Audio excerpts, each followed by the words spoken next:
മാറ്റിവെക്കുക എന്നുള്ള ഒരു കാര്യം പറയാണ്. ഇതും നമ്മുടെ ജീവിതത്തിൽ ഒരു വലിയൊരു കാര്യമാണ്. നമ്മൾ എന്തൊക്കെ കാര്യങ്ങളാണ് നമ്മുടെ ജീവിതത്തിൽ പിന്നത്തേക്ക് എന്ന് കരുതി മാറ്റിവെക്കുന്നത്?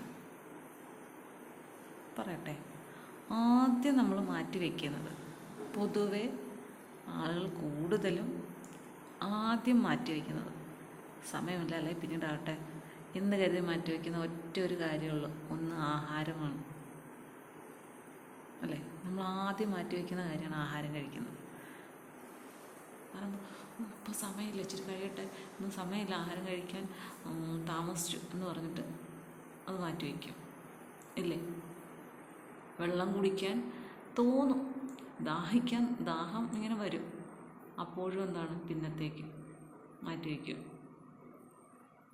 ഇല്ലേ.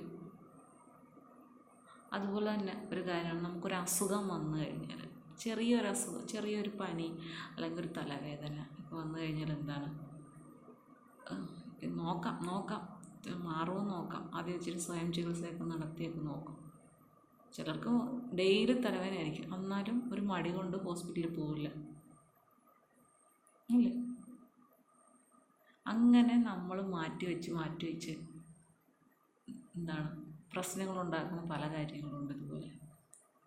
അപ്പം നമുക്ക് അങ്ങനെ മാറ്റി വയ്ക്കുന്നതുകൊണ്ട്, ഈ വക കാര്യങ്ങൾ മാറ്റി വയ്ക്കുന്നതുകൊണ്ട് നമുക്കൊരു ഗുണവും ഉണ്ടാവില്ല, മറിച്ച് ദോഷങ്ങൾ മാത്രമേ ഉണ്ടാവുകയുള്ളൂ. സത്യമല്ലേ ഞാൻ പറയുന്നത്?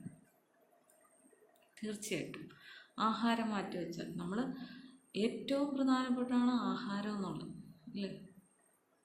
അപ്പം അടിസ്ഥാന ആവശ്യങ്ങളിലൊന്നാണ്, ആദ്യത്തേതാണ് ആഹാരം എന്നുള്ളത്. നമ്മൾ കുഞ്ഞിലേ തൊട്ട് പഠിക്കുന്നതാണ്. അപ്പോൾ ആഹാരം നമ്മൾ കഴിക്കാതിരുന്നാൽ, അതും രാവിലത്തെ ആഹാരം, രാവിലെ രാജാവിനെ പോലെ എന്നുള്ളതാണ് പറയുന്നത് കേൾക്കുന്നത്.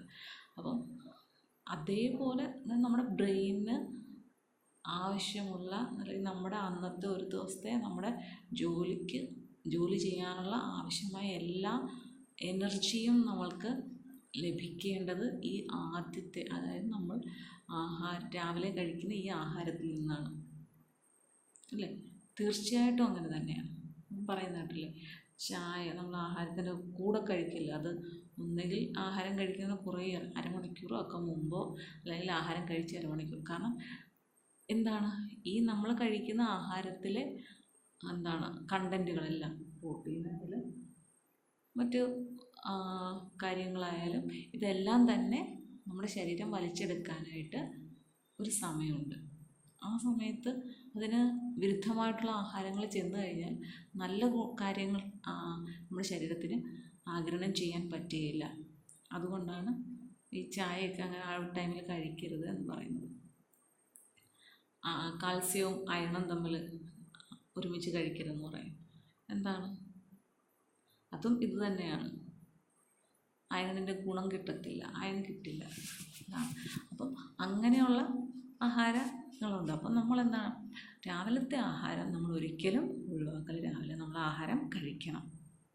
പിന്നെ അസുഖം നമുക്ക് തോന്നിയാൽ, ഇടയ്ക്ക് നമുക്ക് ടെൻഷൻ കൊണ്ട് തലവേദന വരുന്നു, അങ്ങനെ ചെറിയത്, പക്ഷേ നിരന്തരമായി തലവേദന വരുന്നു, അല്ലെങ്കിൽ എന്തെങ്കിലും കാലുവേദന, കൈവേദന, എന്തെങ്കിലുമൊക്കെ അസ്വസ്ഥതകൾ ഒന്നിടവിട്ട് വരുന്നു, അത് നമ്മൾ ഒരിക്കലും പിന്നത്തേക്കെന്ന് വിചാരിച്ച് വെക്കല്. കാരണം ഒരു കാര്യം ഞാൻ പറയാം, നമുക്ക് അങ്ങനെ ഒരു ഇത് വന്നു കഴിഞ്ഞാൽ നമ്മുടെ മനസ്സിലപ്പം പിടിക്കുന്നുണ്ടത്, നമുക്ക് വയ്യ, ഇതിപ്പോൾ 2-3 പ്രാവശ്യം വന്നല്ലോ ഇങ്ങനെ തലവേദന അല്ലെങ്കിൽ കാലുവേദന ഇങ്ങനെ വന്നല്ലോ, അത് ഈ സമയത്താണല്ലോ ഇങ്ങനെയൊക്കെ വരുന്നത്.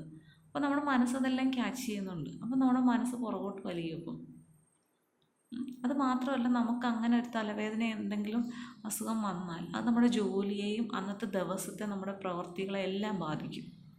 തലവേദന ഉണ്ടെങ്കിൽ, അല്ലെങ്കിൽ പല്ലിന് വേദന ഉണ്ടെങ്കിൽ നമുക്ക് കറക്റ്റായിട്ട് എന്തെങ്കിലും ചെയ്യാൻ പറ്റും, എന്തോ അസ്വസ്ഥതയായിരിക്കും അല്ലേ. അപ്പോഴെന്താണ്, അതൊക്കെ നമ്മുടെ മനസ്സിനെ മോശമായി ബാധിക്കാൻ തുടങ്ങും. ആ ചിന്തകൾ ഉണ്ടാവും. നമ്മൾ എന്താണ്, മറ്റുള്ളവരോട് ചിലപ്പം ദേഷ്യപ്പെട്ടെന്നിരിക്കും. നമ്മൾ വേറൊന്നും വരും, നമ്മുടെ ഈ വേദന കൊണ്ടായിരിക്കാം. ചിലപ്പോൾ എന്തെങ്കിലും ഒരാൾ വന്ന് ചോദിച്ചാൽ അപ്പോൾ നമ്മൾ ദേഷ്യപ്പെടും. ആ ദേഷ്യം ചിലപ്പം വേറെ പ്രശ്നം ഉണ്ടാക്കും അല്ലേ. അപ്പോൾ അതിലും നല്ലത്, നമുക്ക് അങ്ങനെയൊക്കെ എന്തെങ്കിലും ബുദ്ധിമുട്ടുണ്ടായാൽ നമ്മൾ തീർച്ചയായിട്ടും ഡോക്ടറിനെ കാണുക. മാറ്റി വയ്ക്കരുത്. സൂചി കൊണ്ട് എടുക്കേണ്ടത് സൂചി കൊണ്ട് തന്നെ എടുക്കണം. അത് അതിനപ്പുറത്തേക്ക് ആവാൻ ഒരിക്കലും വിടരുത്. അതാണ് പറയാനുള്ളത്. എല്ലാ കാര്യത്തിലും അതുപോലെ തന്നെ നമ്മൾ ഒരിക്കലും ഒരു കാര്യവും ഒരുപാട് വൈകിക്കില്ല. നല്ല നല്ല കാര്യങ്ങൾ ശുഭസ്യ ശീഘ്രം എന്ന് കേട്ടിട്ടില്ലേ? അതുപോലെ തന്നെ എല്ലാ കാര്യങ്ങളും നല്ല കാര്യങ്ങളാണ്. ആ നല്ല കാര്യങ്ങൾ ചെയ്യാൻ എത്രയും പെട്ടെന്ന് അത് ചെയ്യാനുള്ള മനസ്സുണ്ടാവണം. ശരിയല്ലേ? അപ്പോൾ സബ്സ്ക്രൈബ് ചെയ്യാനുള്ളവർ എത്രയും പെട്ടെന്ന് ചെയ്യുക. ഓക്കെ.